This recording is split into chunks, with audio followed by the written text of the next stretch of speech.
Withers. What is the new lineup? Heroes, Wade, James, Come on. Crowder. Okay. JR. I feel better now. All right, first question for Terry. We'll start with Ken. Right in front, Tito. Terry, you've been on both sides of this series when one team climbs out of a significant hole.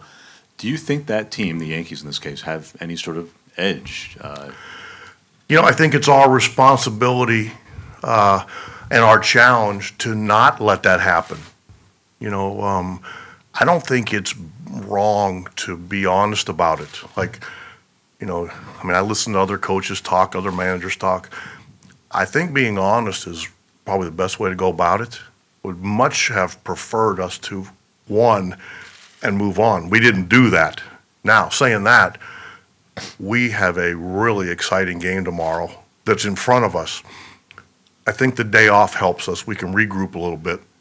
And the challenge is to, by the time you get to the first pitch tomorrow, to have everything behind you so you can play your best game.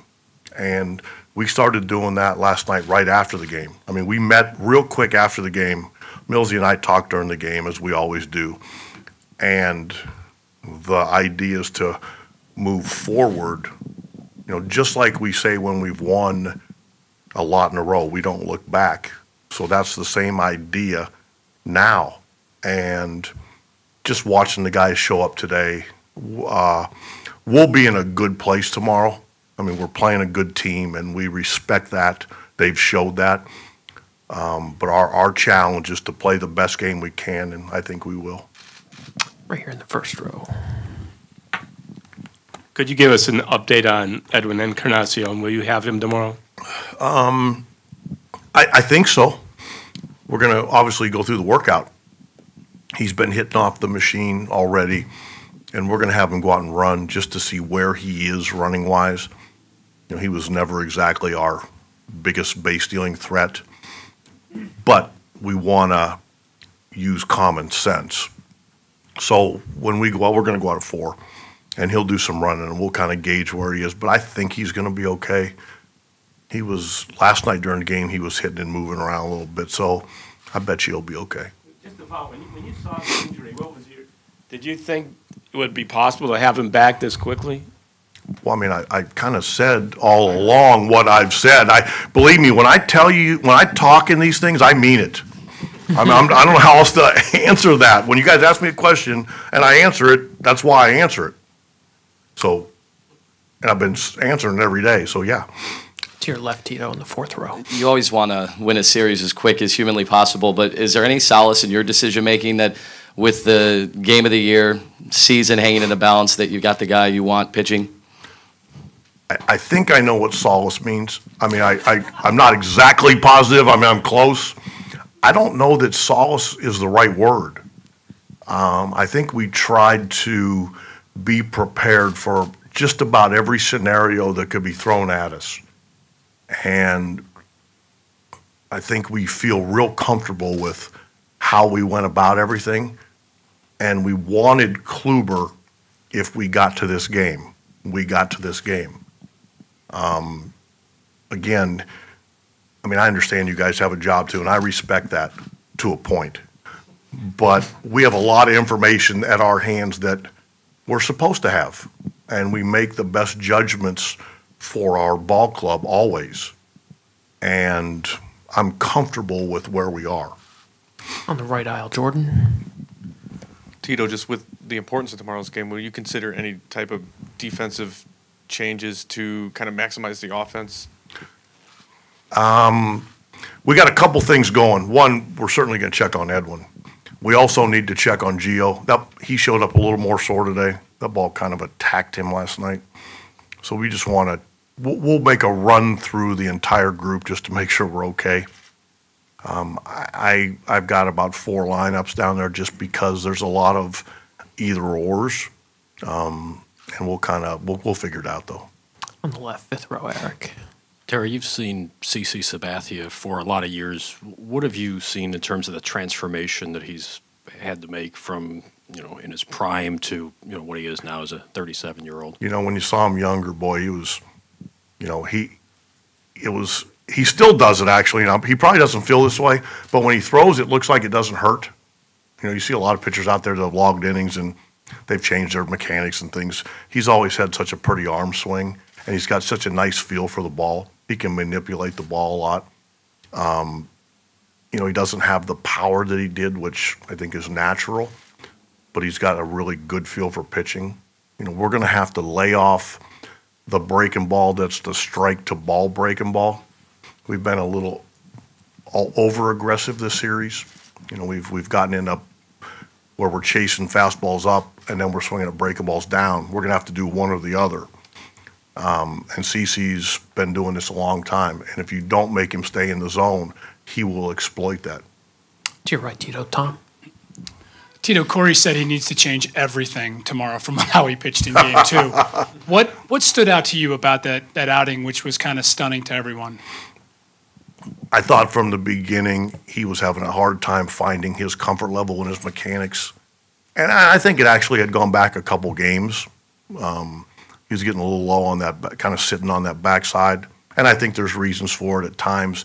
I think he's probably, making sure that back doesn't act up or things like that. But he just wasn't, he wasn't himself. He was having trouble getting ahead. And then when he did, he was having trouble putting hitters away. Now, like we kind of know Klubs, he went out and had a really good side day, which, if anybody's been around him for 5 minutes, his side days are not side days. They're game on. And my feeling is that he'll be just fine tomorrow. Other questions for Terry? Marley, to your left, Tito. Hi, Tito. Hello. Maybe we should do this one in Spanish. No. Are you prone to big speeches in moments like this? Will you do that for your team tomorrow? Small speeches, about 30 seconds. That was last night after the game. We just met for literally 30 seconds. And Millsy and I had talked during the game. We just wanted to, I think it was to Ken's point, we got to move forward. What's the best way to move forward? And just wanted to make sure as a group we figure this out together. And it was more of it wasn't a rah-rah. It was just, hey, let's remember who we are, how we got there and what we do. And I was glad we did it because I felt better when we left.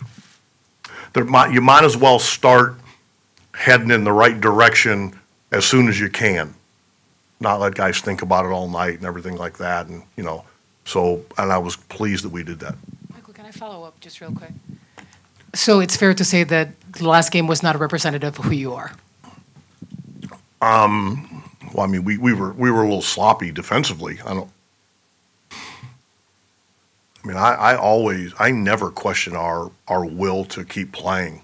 I mean, even in a game like, last night, we came close to getting that tie and run a couple times, which is not easy to do. I just know that the magnitude of these games, I just want to make sure our group is, I want to do my part. I don't want to overdo. You always kind of walk that balance. And I just wanted to make sure they understood that, hey, as bad as that things happen in that game, that has nothing to do with the next game. In the third row right, Dave.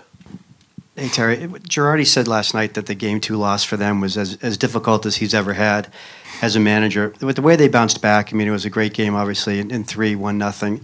And did that show anything about their team that you didn't know? I mean, you knew they were a dangerous team and they had talent, but does that take it to kind of a different place that they had that kind of confidence or that resiliency to be able to do that? I spent no time worrying about their resiliency. I hope they don't have it. We knew going in they're very good, and we knew that. Every game has been yesterday was not a fun game. The other games were really fun. Even the 1-0 game, my goodness. It was some really good baseball. And we knew that coming in. It's going through it with our guys is really special. I love it. I love it. Last night, even during the tough times, we're trying to figure out, okay, come on, we can, how are we going to bounce back? We're already trying in like the 5th inning of, pulling together, and our guys do a really good job of that. Just to follow on it, do you recognize that characteristic in your teams? I mean, with the Red Sox teams that you had and with these teams here, that obviously you have talent and stuff, but do you see a character to them or something that enables them to do greater things or even more than you might expect? Of course. And again, that's why we met real quick last night, because they do have those qualities. And I don't want them to forget that. You know, it wasn't fire and brimstone. It wasn't yelling. It was just, hey, remind them of, who we are and, that we can figure things out together. And that's how we do things. They're a good group. They're easy to like.